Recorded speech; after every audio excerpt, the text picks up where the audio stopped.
Welcome back. UFC Fight Night, Marvin Vettori versus Roman Dolidze 2 is a couple days away, which means it's time for me to break down every single fight on this card. Starting with the first fight, going all the way up to the main event, Marvin Vettori versus Roman Dolidze 2, as I just said. Me and Marvin, we got some history. Marvin, he was the first fight night I broke down on the channel when he fought Jared Cannonier all the way back in June of 2023. He got his absolute ass kicked that fight. But I digress. I've picked him correct in the past couple fights. I picked him to beat Roman in the first fight. Picked Jared to kick Marvin's ass to a decision in his last fight. I'm usually on the money about Marvin Vettori. Same with Roman Dolidze. I picked him to beat Kevin Holland. I picked him to lose a couple of his previous fights as well. I think I might have picked Anthony Smith. I don't know. But I digress. Let me get right into this card. Start with the first fight of the night. This is an absolutely blockbuster, amazing card coming off the heels of UFC 313. We got to compete with Alex Pereira and Magomed Ankalaev, man. And now we got Carli Judice. So cannot wait to see this absolutely amazing card. I'm joking a bit. It's average, I'm not gonna say it's terrible. I think these fights could be good. I'm looking forward to a couple of these names, so I'll be interested to see how this one pans out. I already did a whole video breaking down this more with some other guys on sparring sessions. So if you want a couple other people's opinions, go watch that one. But if you haven't seen it yet, let me tell you my picks here. So let me start this off. We don't have an Evan Elder Markel Medeiros fight anymore. First fight listed by topology at least. I think stats.com might have a different order. What's stats.com order? Their order agrees. It says Yunesy Duben versus Carli Judice is the first fight of the night. This is an interesting one. Carli Judice 3-2, Yunesy Duben 6-0 coming off of a amazing knockout win on Contender Series. Had the chick stiff. I think, what was her name? Shannon something, I think. Shannon Clark got absolutely stiffened by this chick in a minute. And Carli Judice 3-2. A couple close fights. She close fight with Gabriela Fernandez, close fight with Ernesta Caricate. And they're both looking good now, so I guess the idea is, these two girls are looking good. She's gonna get her first win, but to make a 3-2 lady a -500 favorite against a girl all finishes seems a little disrespectful to me. I'm gonna go with Yunesy Duben for that reason. Carli Judice takes a lot of damage as well.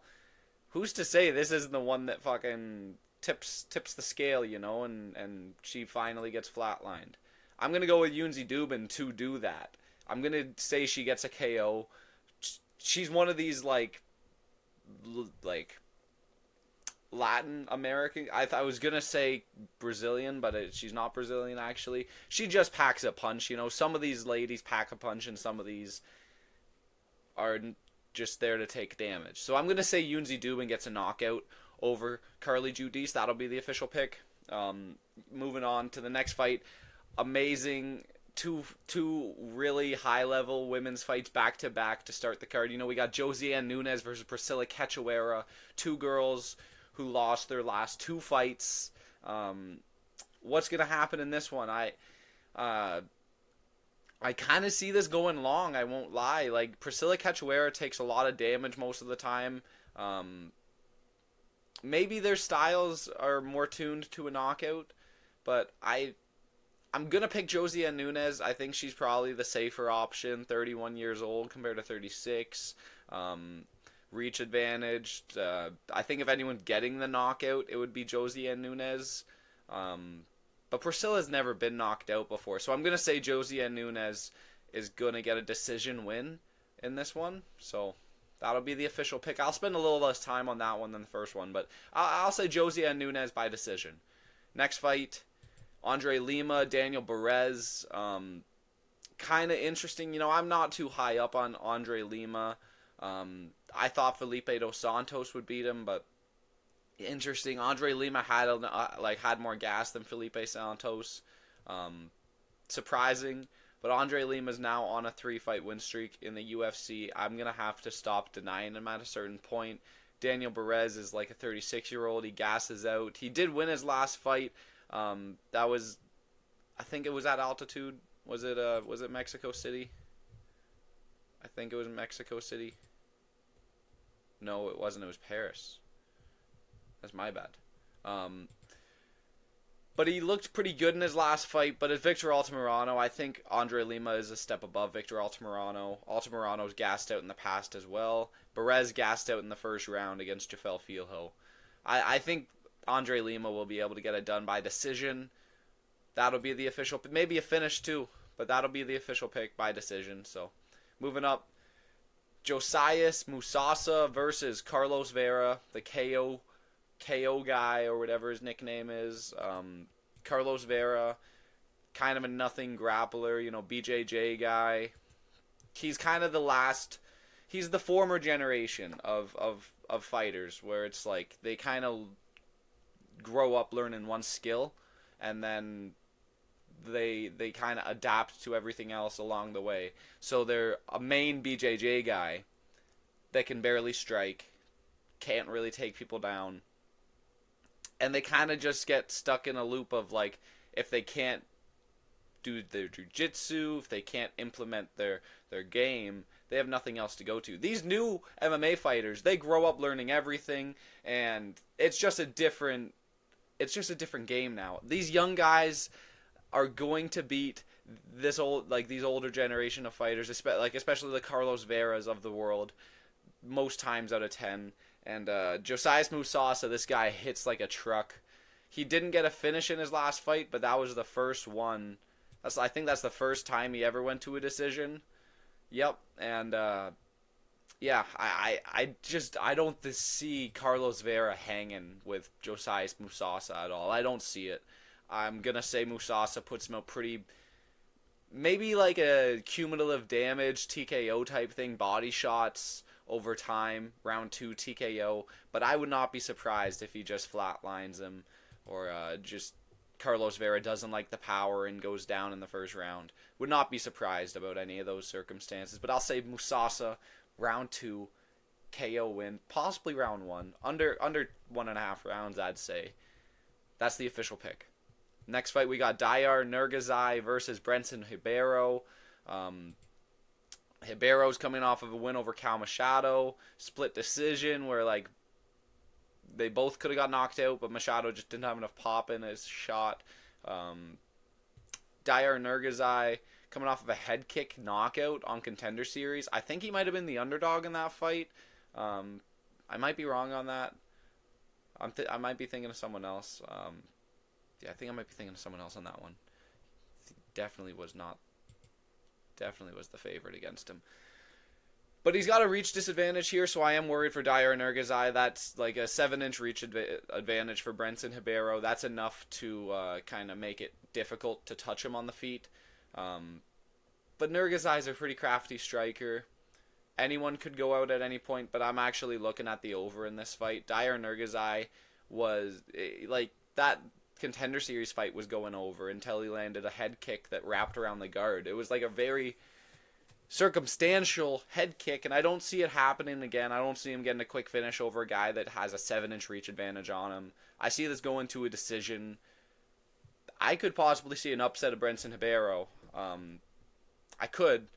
I think a lot of people think he's worse than he is. He's a pretty funky guy to go against, and Nurgozhay is pretty untested so far, but I still think Nurgozhay gets a decision win. That will be the official pick.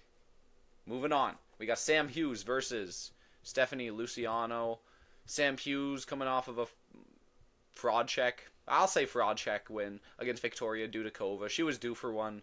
She gassed out pretty hard like she does in every fight, and Sam Hughes took over. I think I picked Sam Hughes, maybe. I don't know. I might have picked Dudikova. But Stephanie Luciano, I know for sure I think I went with Talita Alencar in her last fight. It aged horribly. I was saying Talita Alencar. She came in and got a fight before she got the rematch with Stephanie Luciano, and she got a win. So I was like, Talita Alencar, she got a bit of UFC experience. She's been training in the UFC since then, but Stephanie Luciano also was at the time, and she looked really good in that next fight. Denied all the takedowns of Talita Alencar. I don't know why I went with a grappler instead of the renowned kickboxer. Luciano looked amazing in that last fight. And I think she's going to do the same thing here. I think she's rounding out her game. She's a pretty young fighter. And these are the fighters Sam Hughes beats.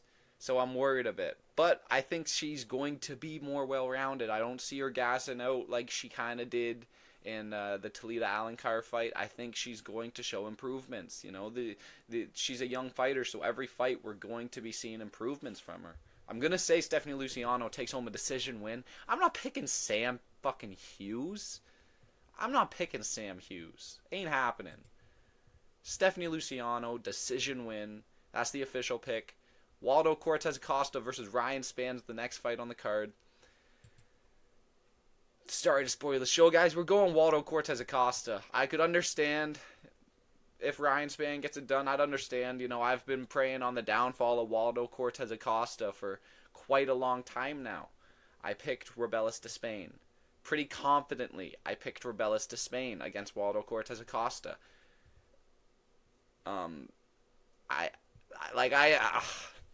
I have been a denier of Waldo Cortez Acosta. I was not impressed about his win over Andrei Arlovsky, where he won by like 1 round and is like gloating the whole time, like taunting him the whole time. Like, maybe do a bit more before you start gloating. But Ryan Spann, you know, this guy's a 50-50 fighter, not even. Yeah. There's not much more to say about Ryan Spann. He quits.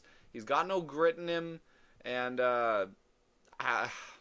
Waldo fights smart. I gotta give it to him. He does fight smart. So I do think Waldo will get it done. You really cannot be confident in Ryan Spann.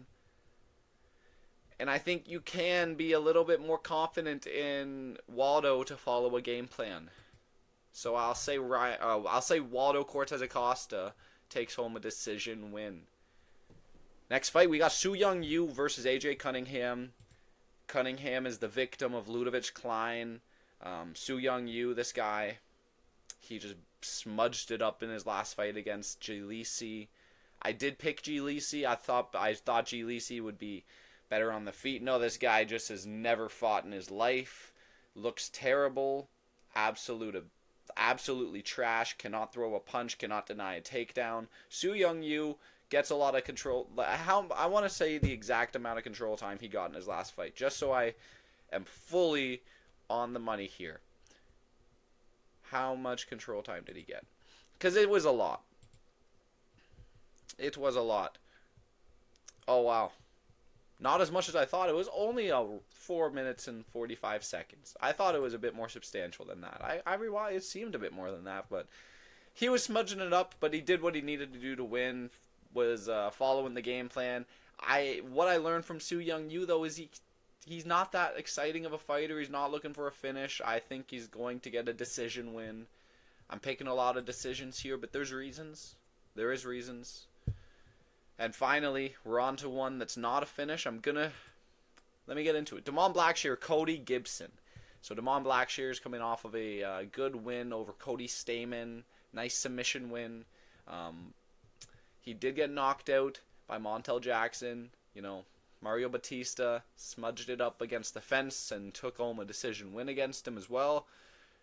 But Cody Gibson, you know, this guy, he has been putting in the work recently. He just beat Chad and Helliger, but that guy is like really short, not that good, you know. I don't think Chad and Helliger's that good. I think Damon Blackshear is a bit more potential than that. Brian Kelleher as well, kind of at the end of his career. Damon Blackshear's got a lot of submission wins in his game, and Cody Gibson's been submitted 4 times now in his career. I think Damon Blackshear is going to get a submission win. I kind of think it's going to be easy for him. He's going to get a takedown, going to control him. Round 1 or 2, submission win, for Damon Blackshear, and I'm going to be betting on that. I think Damon Blackshear sub is going to pay good, probably plus 600, plus 700 maybe. So get your money on that early, because I think that prop's going to go down over the week. I think Damon Blackshear is getting the sub in the first or second round. That's the official pick. Next fight, we've got Alexander Hernandez versus Kurt Holobaugh.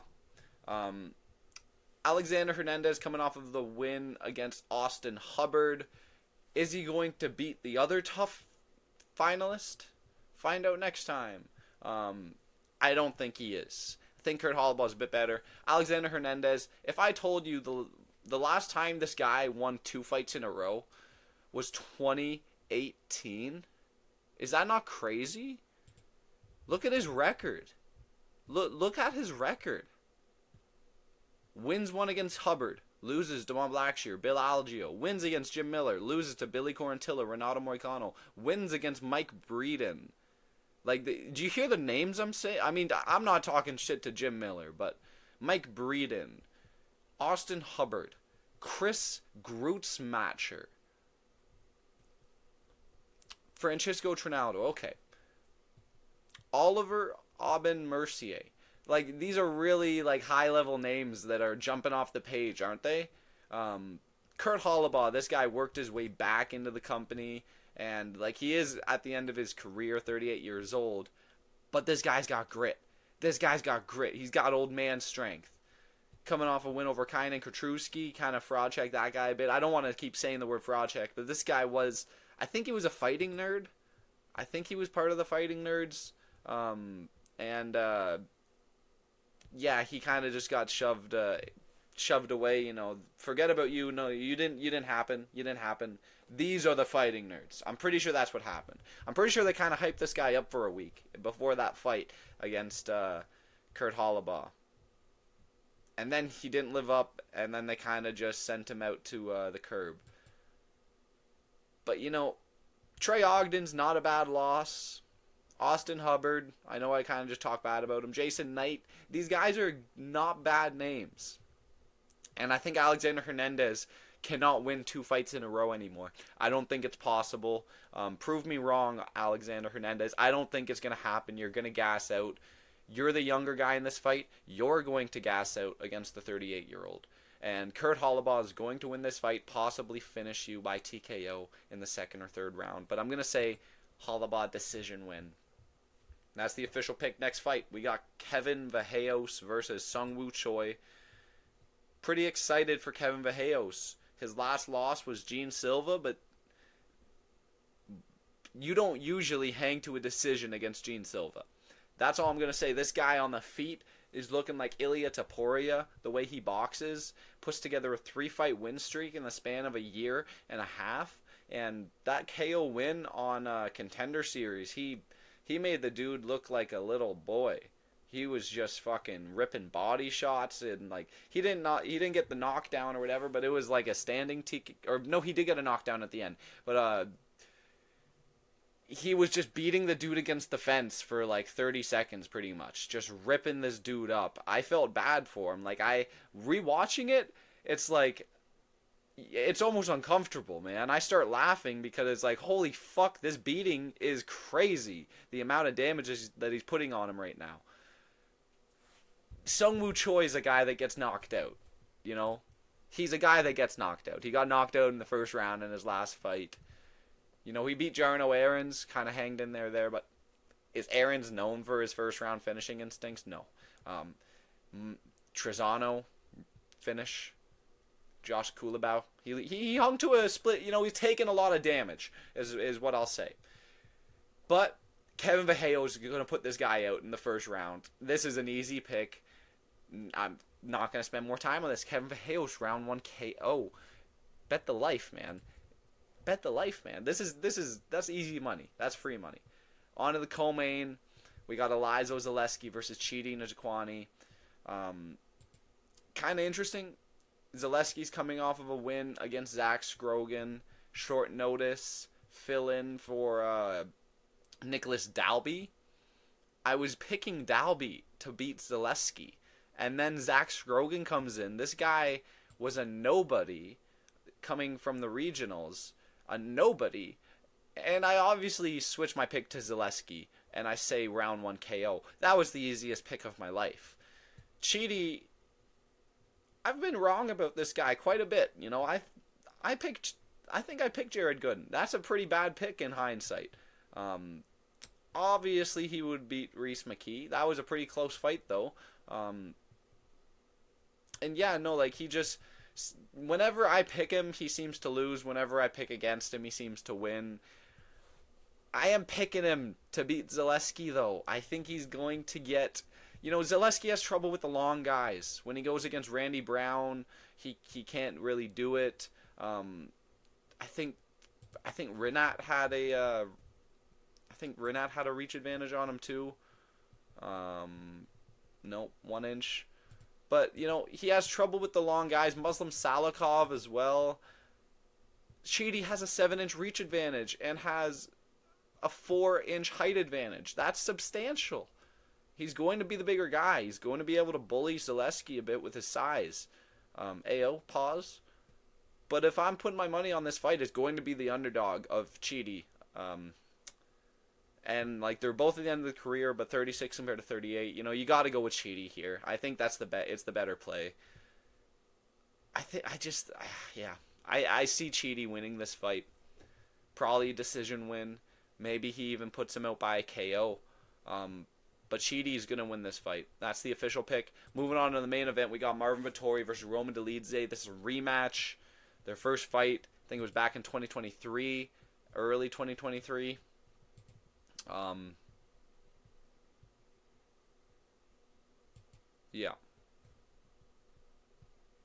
Yeah, it was before Canada, 3 months before, so it would have been like April, yeah, something like that. 2023. Dolidze, he's been putting in names on the record. You know, he beat Anthony Smith, did his little dance against Anthony Smith. Kevin Holland made Kevin Holland quit like he usually does. That was an easy pick. People really pick Kevin Holland to win fights still. I probably will pick him to beat Gunnar Nelson now that I say that, but these aren't the best names. And Marvin Vettori, you know, he's a 50-50 fighter and he lost his last fight, man, so patterns. Marvin Vettori wins by patterns, man. This is an easy pick. I'm joking. But this might not be as easy as I'm letting it on to be, but I think Marvin Vettori is going to get this done still. I'm a Dolidze denier. You know, call me Bryce Mitchell, the way I'm denying Dolidze. You know, look at the altitude, you know. What? I think Dolidze is not good at all. I don't. I think he's a quitter. I think he's getting up there in age too. You got to remember that. I think he's 36 years old. He's just not that good on the feet. I get, like, he's got a couple finishes, and they can put together a good highlight reel of him where he beats up Phil Hawes. You got to remember, he fucking obliterated Phil Hawes' knee before that. So, like, usually you're not going to be... Dolidze's not going to be outboxing Phil Hawes on the feet until he rips apart his knee and the referee lets the fight go on to a point where it's like, oh yeah, Phil Hawes is getting knocked out instead. The referee had money on the knockout. That fight should have been a submission win, is all I'm saying. He literally ripped his knee apart, and Phil Hawes somehow has to stand up to his feet on a fucking bum knee and get knocked out. He doesn't have that many finishes, you know, against the ranked opponents at least. Like, Kevin Holland doesn't count. He beats Hermanson, but then Marvin Vettori, Nasruddin Imavov, Anthony Smith, you can't even finish? You can't even finish Smith? That's kind of where I draw the line. Marvin Vettori, you know what you're getting with him at least. Even in a Jared Cannonier loss, he's not going out. He's fucking marching forward the entire time, and then Jared Cannonier lands striking records against him. Dolidze's not going to do that, though. This is going to go the exact same as the first fight. This is going to a decision, a 5-round instead of a 3-round. And we're going to see Marvin Vettori win more convincingly than he did the first time. This is going to be a 4-1 or 3-2 possibly. But Marvin Vettori's winning this fight, guys. Don't get it twisted. Marvin Vettori, Decision win. Effortless. Effortless. That's the official pick. That's all the picks. Let me know what you guys thought of the card. I'm fucking pissed about Pereira, man. Is anyone else? Like, that shit's still leaving a sour taste in my mouth. I cannot believe we got... I digress. It's not what this video is about. Anyways, if you like this pick, the picks, make sure to like, comment, subscribe. We'll be back here for more soon. Thank you for watching. Have a good one.